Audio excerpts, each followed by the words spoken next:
your child and your family doing at the back of this incident? Well, Ayanda he's very traumatized, right? And because it's just a 9-year-old who does not really understand as to, what is going on. Why is he not allowed to wear Isiphandla? He's got so many questions that what's wrong with it. So on Thursday, he cried the whole night and then woke up on Friday morning with his eyes swollen. So you can just imagine how that feels as the mother. Absolutely. Prof, let me bring you in here. It's so difficult sometimes to have this conversation without it degenerating into a theological debate. So let's try keep our eye on where the rubber hits the road here. Essentially, it's a conflict between, I guess, being able to express your religion without any censure, and also, of course, the constitutionally protected right for an institution to, I guess, roll out their own beliefs. We often speak about an institution's ability to reserved right of admission, I beg your pardon. So help us navigate those different complexities there.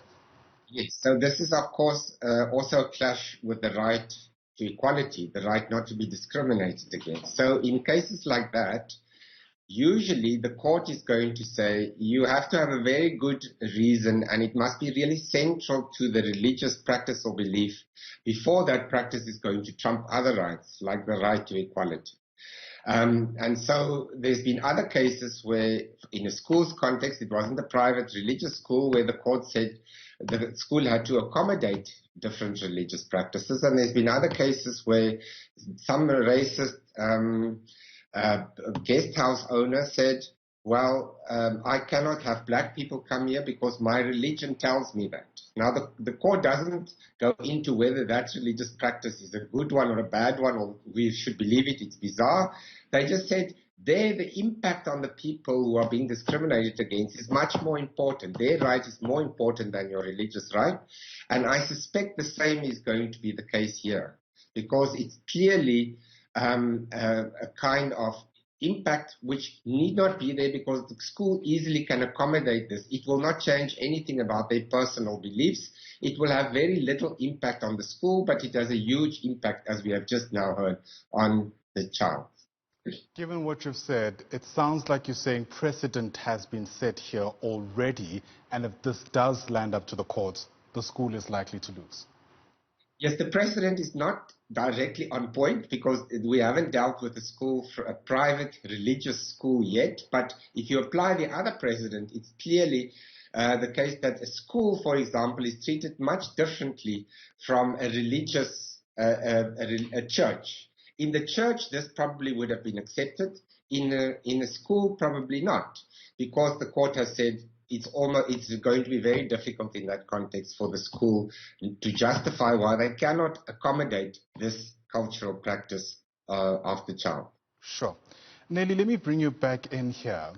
We've seen some reports where it's alleged that the school headmaster had actually said that they'll try and pray that the Isiphandla actually falls off quickly. Is that true? Yes. This is true. So what happened was we had a meeting with them on yesterday, right? So they had proposed on Friday, as I had responded to the letter they gave my husband, because when he went to drop the son off on Thursday, the headmaster, the principal, was waiting at the gate. So he was not even allowed to, step into the gates inside the school. And we sat down yesterday, we had a meeting, and they've actually said, let us all pray that the Isiphandla comes off, quickly. So I did indicate to them that this cannot be taken off. It is supposed to actually fall off. And my understanding is that they said, okay, then he can't come to school until Isiphandla actually falls off naturally, which we know is the practice. They emphasized that they were following, they had values and ethics and codes of conduct. and they could not, accept my son back to school, still wearing Isiphandla. So I did inform them that, okay, fine, I need a day to 3 so that I can also pray for strength, because, this is my son's life here, who does not understand what is happening. So my understanding is that when a child is going to be exposed to such at a young age, what picture are they molding? So the whole segregation has actually been very bad, and as I did indicate, he's been asking questions, he's been crying, he's been wanting to actually go to school.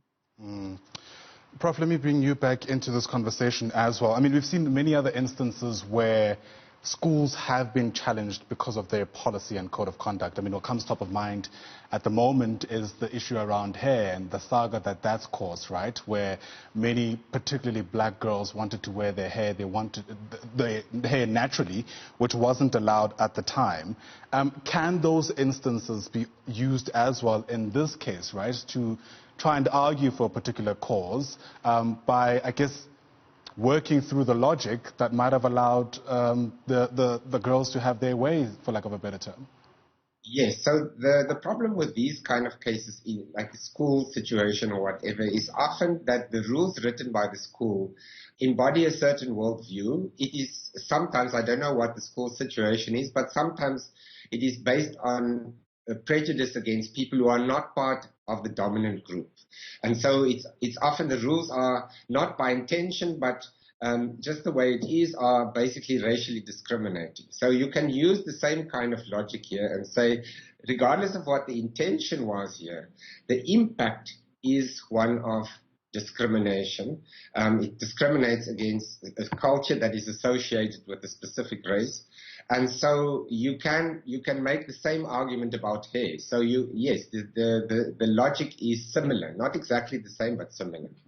It's important to also point out that we did reach out to Christian Life Private School, and that's the school in question here, and they actually declined to comment, saying this is now an internal matter. Prof, but let me stay with you for a while. Does the school have any leg to stand on by saying, look, we'd at the very beginning outlined what is and isn't acceptable when you come onto our school, and given that, and that basis, we believe that we're allowed to sanction the child in the ways in which they have?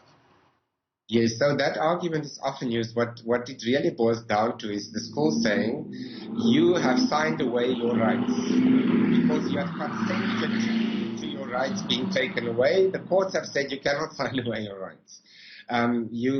Just because, yes, it is relevant that it's a school, that it's a private school, that you have other options, but the court has said in other schooling cases that you cannot argue, well, the child can go to a different school, because that doesn't take away the problem, the rights problem that is in this particular school. So I've forgotten now for the moment, I went blank about the actual case where that happened, but it happened last year where the court rejected that argument. Again, more precedent that might help us understand how this is likely to unfold. Nelly, does beg the question. The school is saying this is an internal matter, so my question will be twofold. Has the school reached out to you since this became public knowledge and since there's been an outcry over this incident? And number two, are you planning to head to court? Well, as I've mentioned before, that I responded via email to the letter they sent, and then we had a meeting yesterday, and I had requested to them, in conclusion of the meeting that we had, I indicated my disappointment that we were supposed to be, contacted as parents, and we were supposed to have a meeting so that we can give them an insight, of the whole cultural Isiphandla issue. To get my point. So we sat down and we concluded that I needed like 3 days, to actually think about it and to pray about it. And then I'm going to respond back to them of what I have decided on doing. And so you're saying you haven't necessarily decided on what your way forward will be. Is that what you're saying? I have not really decided right now. I said I was going to revert back to them.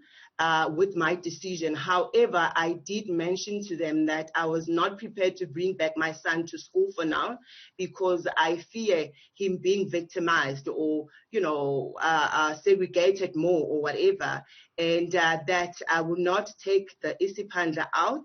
However, I just needed time to digest and to pray about it and to think so that I can come with a way forward. Okay, that's fair. Prof, do you get the sense that courts treat these issues differently? It almost feels that sometimes the approach over religious disputes are, approached with unnecessary caution, for lack of a better term, and are just treated in ways that perhaps other matters aren't. Are you getting the sense that these religious issues are, getting free passes, for lack of a better term, in the ways through which they're ventilated in courts?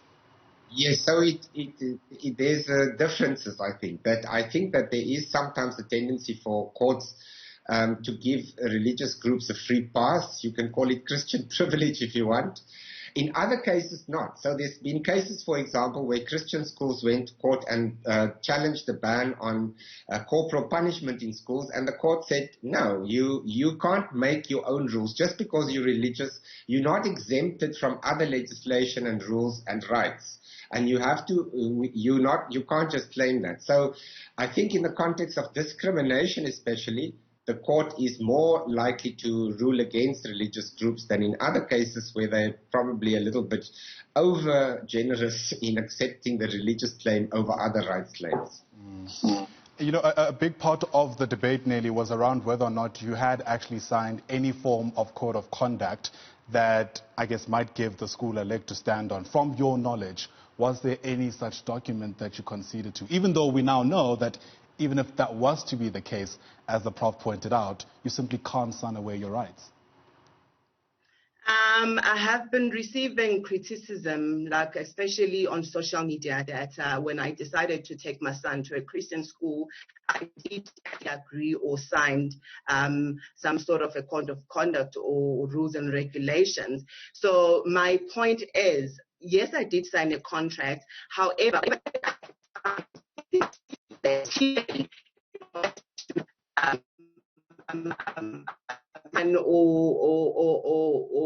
or being prohibited to wear a cultural symbol. We actually lost most of what you've just said, so I'm going to ask you to just respond once again. Our connection was a bit intermittent.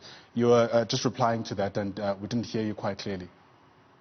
Okay, can you hear me now? Yes, please go ahead.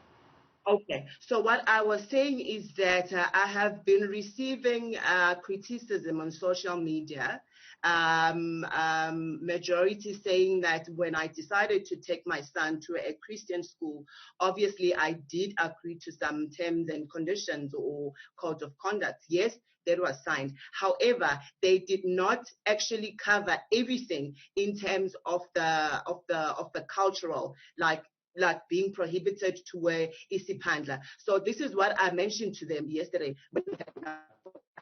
So I said, you must clearly, elucidate and cover, such aspects and elements of cultural, items that are worn by the people.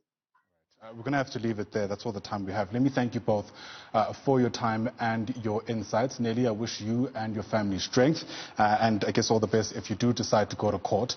Nelly is the mother of the 9-year-old child who was turned away from school because he was wearing Isiphandla. And let me thank you, Professor Pierre de Vos, who's a constitutional law expert with UCT. To the both of you once again, thanks very much indeed.